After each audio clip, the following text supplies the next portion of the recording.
welcome into Last Call. A different setup for the show today. It's because history was made over the weekend in UIndy baseball. Not a lot of people can say that. I've got Brady Ware here with me. Brady, the no-hitter in the cycle, again, never been done before. How does that feel to walk around saying, hey, I've done something nobody else on this planet has ever done?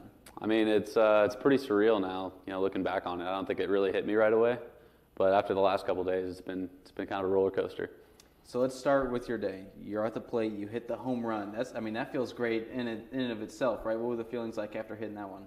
I mean, it was a little bit of an interesting home run because it was ruled foul at the beginning, but after I got the call that it was a home run, I mean, that's always something you're trying to do at the plate, so just trying to keep having a good day after that. So when you hit the triple next, at what point did you start thinking cycle? At what point was that a real possibility for you? I mean, I think right when I hit the triple, because I'm not the fastest guy in the world, so I hit a triple and I was like, man, I have a home run and a triple now. Now I just got to get the two easy ones out of the way.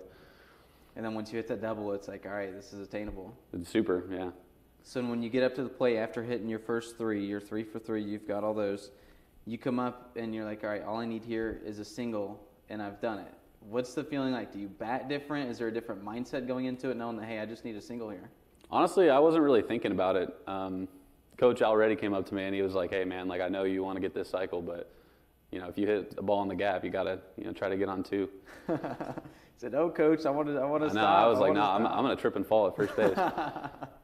That's awesome. So then throughout all this, anyone hits a cycle, it's incredible. A pitcher hits a cycle, it's incredible. But all the while you're doing this no-hitter, what's that like when you, throughout the entire game, come on, is this your first no-hitter? Have you done it before? Yeah, I've never done it before. So what's this like crazy. when you're on the mound, first inning through the seventh, as they're progressing and you're in the middle of this, hey, no-hitter. Is it the same kind of feeling where no one talks to you, it's all silent, no one talks about the no-hitter?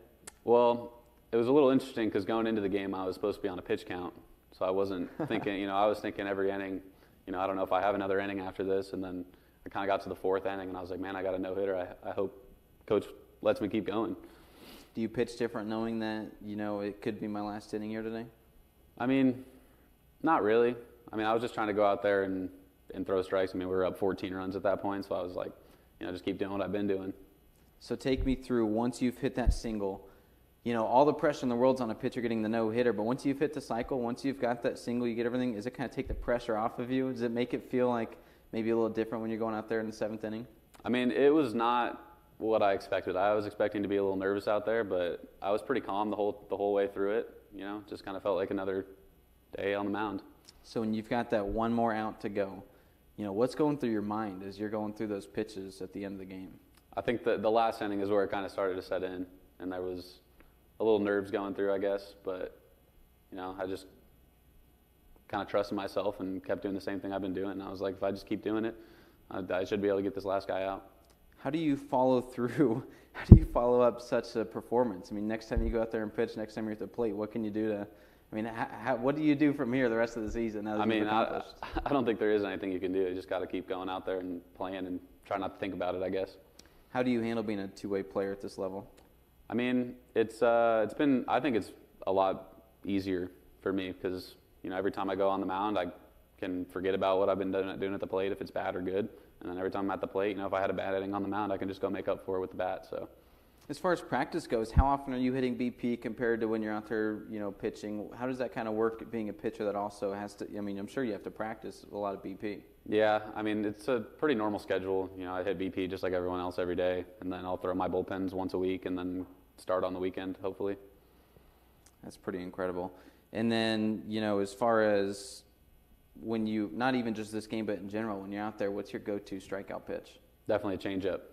Already's favorite pitch, the changeup. Is that the one that you used to get the no-hitter? Yeah, I probably threw like 70% changeups in that game. It was just on that day, I guess. That's pretty incredible. You're from California. At UIndy, how'd that happen? How'd you get out here? Well, there was a tough situation in my last school, but our pitching coach knew the coaches out here, so they kind of put us in contact and got me and a couple of my buddies out here, and so it's been a blast. Has it been a good experience being out here? It's been a pretty good experience. Definitely something I needed to experience, getting out of the house, getting into a place I've never been before, so, and obviously doing cool things out here. So, what do you do next? What's after baseball? I'm kind of just worrying about this season and trying to get as far as we can. But, if some opportunity comes up, that's definitely something I'll try to pursue. But, try to get us into regionals and hopefully win the whole thing this year. I love to hear it. I appreciate your time. Enjoy the next however long that you've got where all these news outlets, all these media outlets going to be reaching out to you. I'm sure you had a fun weekend with all the different TV stations that reached out, but enjoy this and good luck the rest of the season. I appreciate Absolutely. it. Thank you. Thanks a lot. More next here on Last Call. The world's a crazy place, and it's only getting crazier. And it seems like no one wants to talk about it. So I'm going to. That's why I created Real Talk, a roundtable discussion show where each week I bring on different guests to talk about hot-button issues in society. Join me every week to get your questions answered, Wednesdays at 1 p.m.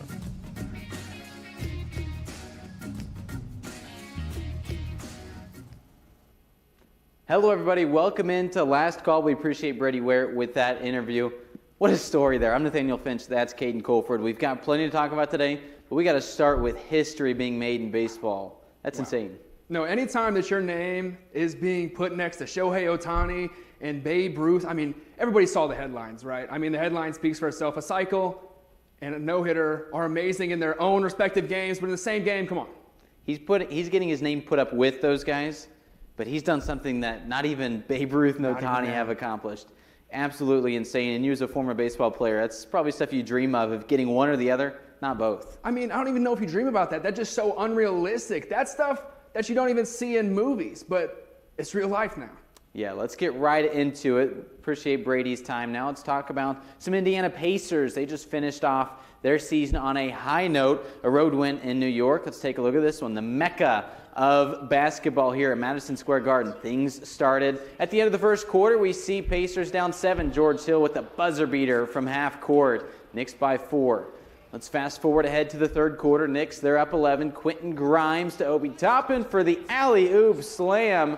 How about that one? Knicks building a lead, but now fourth quarter. Pacers down 5, trying to mount the comeback. George Hill, that will definitely help. One possession game. Next possession, George Hill again from the corner. 2 straight threes from him. He had 17 total points. And now Pacers up 6. End of the game, Benedict Mathurin slams it down. He led the Pacers with 26 points. The Pacers close out the season 141 to 136 in a win there. Caden, your thoughts from the Pacers? Well, it's their season, not what you wanted, not what you expected after their blazing hot start, right? With all the young talent they have, looking forward to the future, but this season, maybe something to flush. Don't forget, though, 3 first-round picks. 3 first-round picks that the Pacers get to play around with in this upcoming draft. It's going to be an interesting offseason. Everything is just up for the Pacers. This is going to be a great team, a great young team next year, and you like to see how they were able to finish out the season with that big win. No, good. Benedict Mathurin, Tyrese Halliburton, Buddy Hield, Miles Turner, all looking into next season. Future's bright, to say the least. Let's move ahead to some Indians. Hey, look, Pirates may not be the most happy organization after the loss of O'Neal Cruz, but here at the AAA level, the Indians got something cooking today. Name of the game, get runners on, get them over, and get them in, and they did just that. And not all of these balls were super hard-hit line drives, but as you'll see here, these little bloopers do just that. They get runners on, and they get them over. Yeah, and that beautiful shot hit the gap. No home runs today, but the Indians are still able to pile up runs, like you said, getting runners on, driving them home, just singles and doubles, and this one being a triple. It was an impressive one for the Indians, who lost their first 4 games. They've won their last 5. It's been impressive. Errorless basketball for all these errorless baseball for all their wins. That right there was Travis Swaggerty, a guy with some big league, some stints up there in the majors, also with some big league pops and the big league speed. As you see him there get a triple. He also had a double on the day. I don't know if he's Brady Ware, but hey, this guy can play a little bit too. Man, you talked about O'Neal Cruz for the Pirates. It's a tough injury for him. He's out indefinitely with that injury. You hate to see it, but hey, maybe he'll be playing for the Indians here in a few months in his rehab. Indians can get, a great player there. Let's move on. How about we talk about some men's lacrosse? UINDYTV men's lacrosse game. You see some broadcast coverage here that they had. Things started off very hot. Look at that, a rifle to give the Greyhounds their first lead, 1-0 very early in this one. And then all of a sudden, Maryville, they started fighting back, 6-6. It was, Maryville had a 1-goal lead for the majority of these first 3 quarters. It was an impressive one from the Saints, playing the number 4 team in the nation.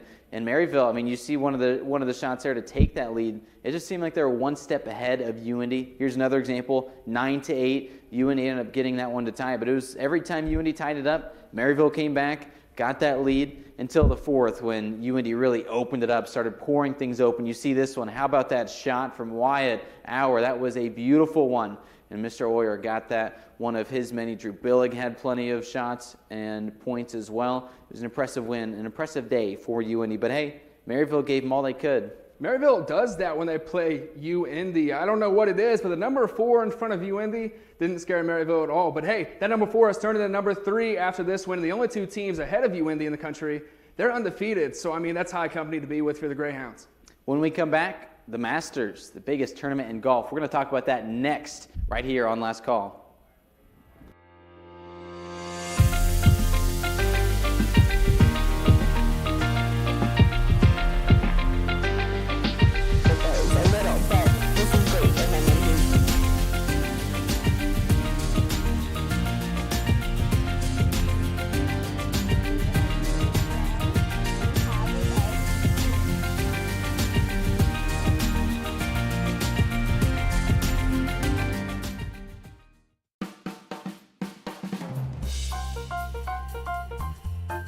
Hey, it's Giselle here on 88.7 WICR.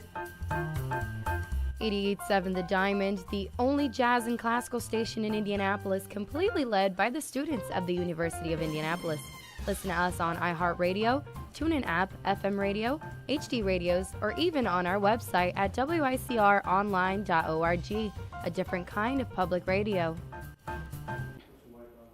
We are back here on Last Call. Nathaniel Finch, Caden Colford, back to our desk to talk a little bit about some Masters. It was a great Masters tournament here over the weekend. It ended up being John Rahm getting that win, and it was an incredible weekend here for the Masters. It was, as you see here, Rahm and Koepka coming into that final weekend, and it was a dogfight for a bit. And Koepka, he had his stuff cooking, but at the end of the day, like you said, John Rahm. But Koepka, even though some might say he choked, he gets to wipe his tears with $1.5 million, taking second place. But that's nothing compared to John Rahm's $3.25 million. I'd say that John Rahm's a happy man right now. How about Koepka? Shot 65 in his first round on Thursday, 75 in his final round. That's not going to get it done. He went into the day ahead by 2 strokes, and he loses that 2-stroke lead, and then Rahm continues to pour on him. Ended up winning by like 4 strokes by the end of it. He was 12 under, Koepka being 8 under, tied for second. So, like you said, Koepka, he still walks home with over $1 million from it, but he doesn't get the green jacket, which is what everybody thought he was going to get after that electric first round. He's coming off a live win last weekend. We thought that it was scorched earth for Mr. Koepka, but he fell down. How about this Phil Mickelson, the lefty? A beautiful round for him. He came storming back. How about this? Ends up finishing tied for second. You talk about that $1 million. That also went to Mickelson. That was an incredible final day for him and Jordan Spieth, who were both pretty low on the scoreboard.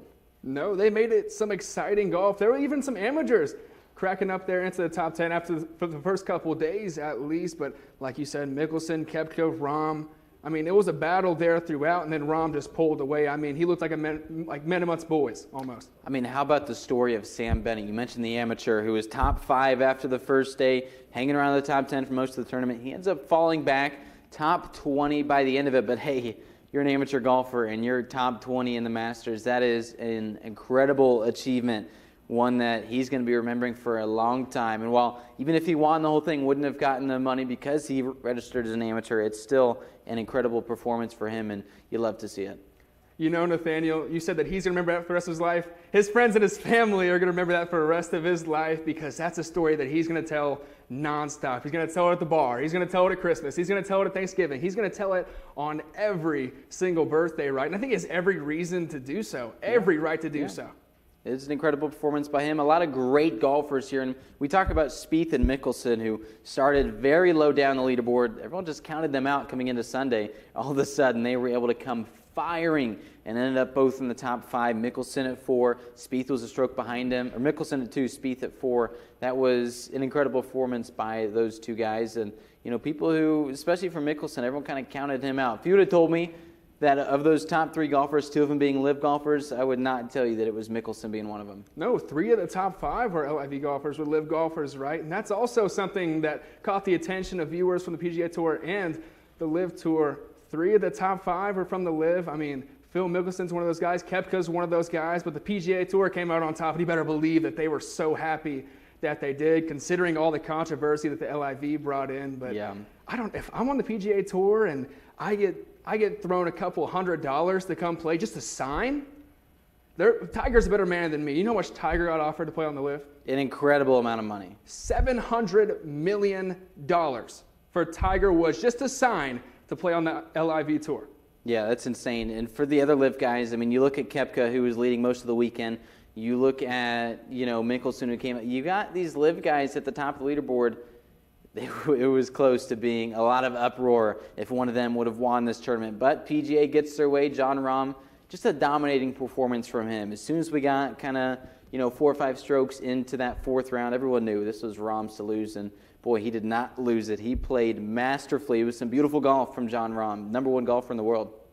After watching this tournament, after looking at all the stats, after looking at the payouts, my kids are going to have golf clubs in their hand by the time they're 3 years old. I got to say.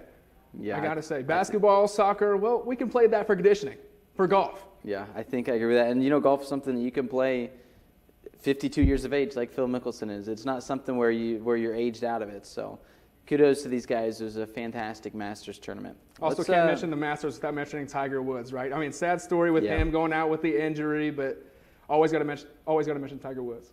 Yeah, it was a pretty insane. The fact that he just made the cut, the way he started his first round on Thursday was atrocious. Found a way to make the cut, his 23rd straight cut at the Masters, and then has to withdraw on that last day from that foot injury. You hate to see it, but the fact that he was able to make the cut on one leg, an impressive one from Tiger Woods. Can't wait to see what he can be when he ends up being, that number when he gets back to being fully healthy. Before we head out, how about we talk about, the latest in the NFL? Odell Beckham signing with the Ravens. Your initial thoughts here. Ravens currently still trying to figure things out with Lamar Jackson. What are your thoughts on that? I think it's a great pickup, in all honesty. I mean, you put some talent around Lamar Jackson. He hasn't really had that premier wide receiver that he could always go to. I think Odell can be that guy. I think that puts the Ravens to a new level. Well, with that, when we come back, how about some NBA talk? Giselle and Chuck, they're going to rejoin us. That's next right here on Last Call. Award-winning news coverage.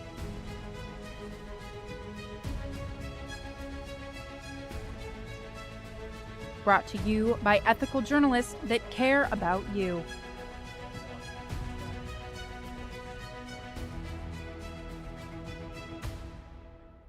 We have you covered on crime, latest on sports, and the best in entertainment.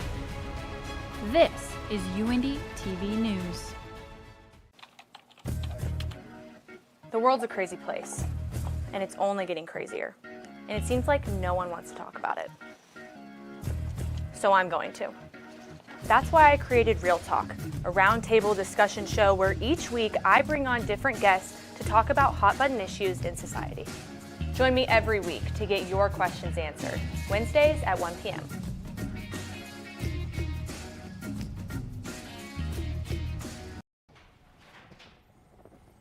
Welcome back into Last Call, your favorite NBA analyst. I'm Giselle Valentine, joined alongside the man, the myth, the legend, Charles Foster.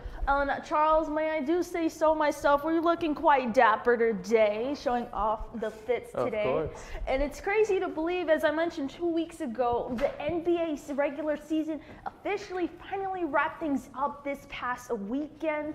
And now for the 3rd year in a row, the NBA is going to conduct an play-in tournament. 4 games are happening, 2 tomorrow, 2 on Wednesday. And let's kick things off with Miami and the Atlanta Hawks.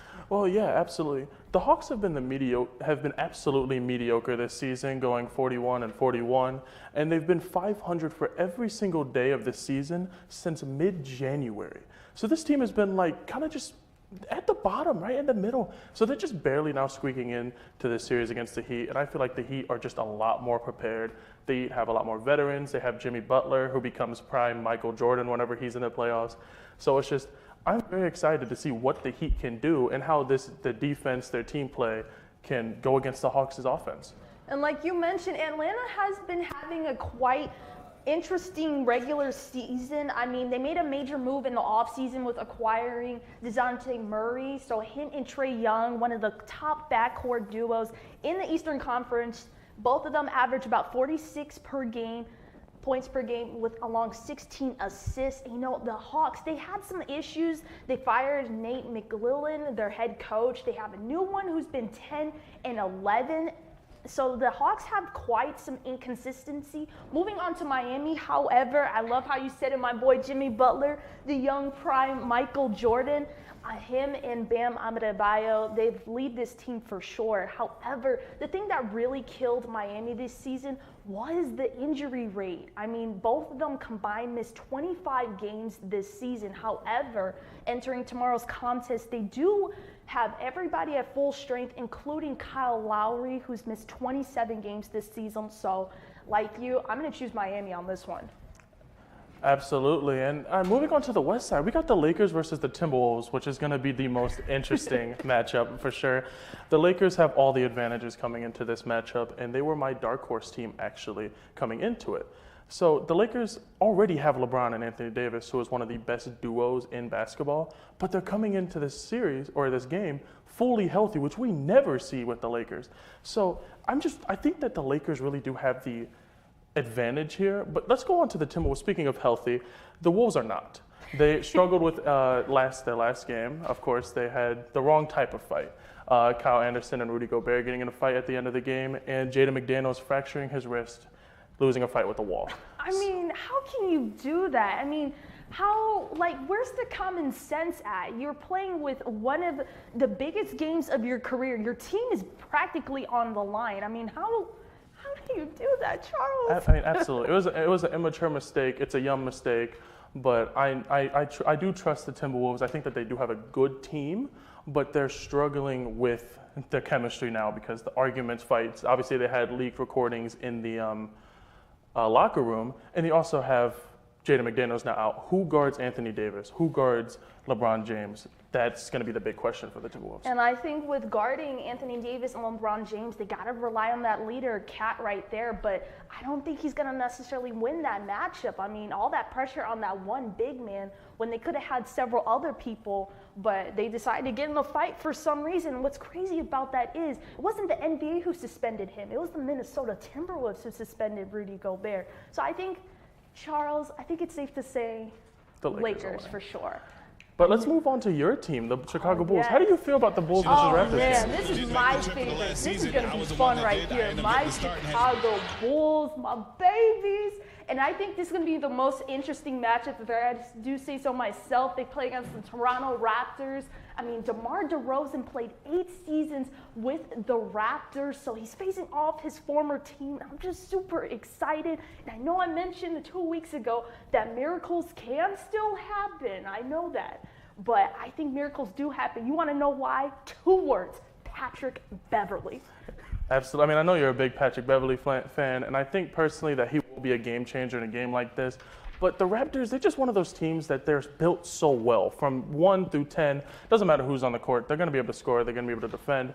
Patrick Beverley is just one man. I don't see him being the game changer that a lot of people are saying he's going to be, and I personally think that the Raptors are going to be able to take this one pretty easy. That's my personal opinion. Oh my God, I'm so hurt. I don't know if you heard the sound of my heart crushing, but bias aside, I still think miracles can happen, but if I'm going to be honest, I got to give it up for Toronto. I think they're going to be able to control this game, especially with their ball movement. They do have a clean style of play, 12 turnovers on offense, the first in the league, followed by forcing 17 on defense, the second in the league. So I think Toronto will get this one, but hey, I'm still rooting for Chicago though. I don't blame you. Moving on to the last of the 4 matchups, we have the Pelicans versus the Thunder, which is my personal favorite matchup because these 2 teams are so young.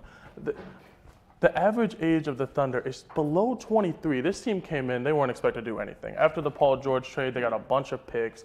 Their entire goal was to just rebuild around Shea and Giddey. But now here they are in a potential playoff game, and they still have the same picks. They didn't make any trades, and they're still that same young team that they came in to be this year.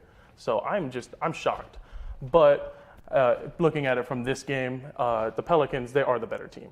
They have the better roster, their defense is impeccable, and they just have more star power. So I think personally the Pelicans, they have the upper hand in this game. And I got to look at stats by this, Charles. OKC, they've managed to win 16 of 41 away games this entire season, while the Pelicans do have that home court advantage, being 27 and 14 at home. And during the regular season, these teams met 4 times, with New Orleans getting the win 3 times. So just looking at these stats, I got to go with New Orleans on this one as well. Oh, yeah. Absolutely. I think that the Pelicans, they have that team where, especially their guard play, and this Thunder team is a guard team, that they are able to have Trey Murphy. They have those guards that make it really, really hard to score the ball, especially with Shea and Josh Giddey. They're going to struggle with these guards. And I think that Zion Williamson, who guards him if he does end up getting to play this game? So, I don't know. I'm really excited to see this play in. I know you are too. But coming right back, we're going to have Landon join Nathaniel Finch and Caden Colford to talk about some racing.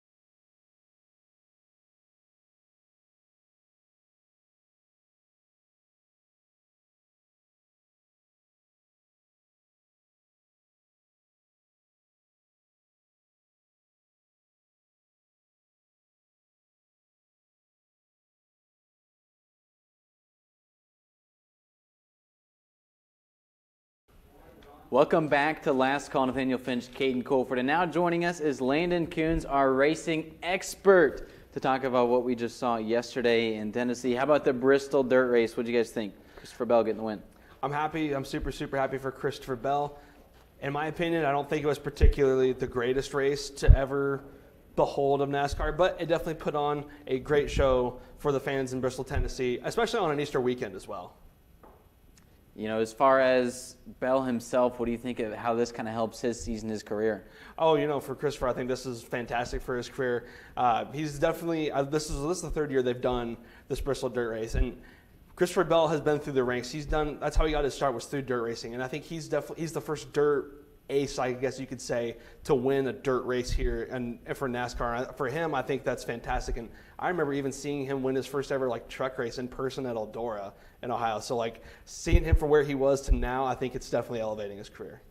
And I like the dirt racing too. It's something different than your just normal NASCAR, IndyCar race. And we talk to a lot of these guys and they get their start racing on dirt. And it just gives a different feel. And I think it gives you a better feel for your car just in any race. I definitely do agree with you. And I think it puts more pressure and intensity on it too, especially when you're on the dirt. And like you're seeing right here, these guys are sliding all over the place. There goes Ryan Blaney around, but you notice that car is going to be drifting around there. So, that's just controlled chaos right there for not just him, just for everybody, Controlled chaos. I love that. As far as, dirt races in general, what are our thoughts? Is this something that NASCAR should bring more often? Is it something maybe just keep at Bristol or just, once every couple months? In my opinion, I think it's good for them to have dirt. I think it's cool for them to try something out. But I don't think it needs to be at Bristol because Bristol is its own good racetrack as it is. I just, like I said, think a good place, but I think they should move it someplace else. I'd say he's right. I love dirt racing. I love the variety it brings to the sport. I think NASCAR especially needs some of that. But I agree with you. I don't know if Bristol was the place to do it. For sure. What does NASCAR have coming up next? So we have Martinsville coming up this weekend. All 3 series will be coming up. And IndyCar will be back, and they'll be back on the streets of Long Beach. Can't wait for that. Landon, thank you for your analysis of the Bristol race and NASCAR Motorsports, the whole thing. Can't wait to talk to you next time.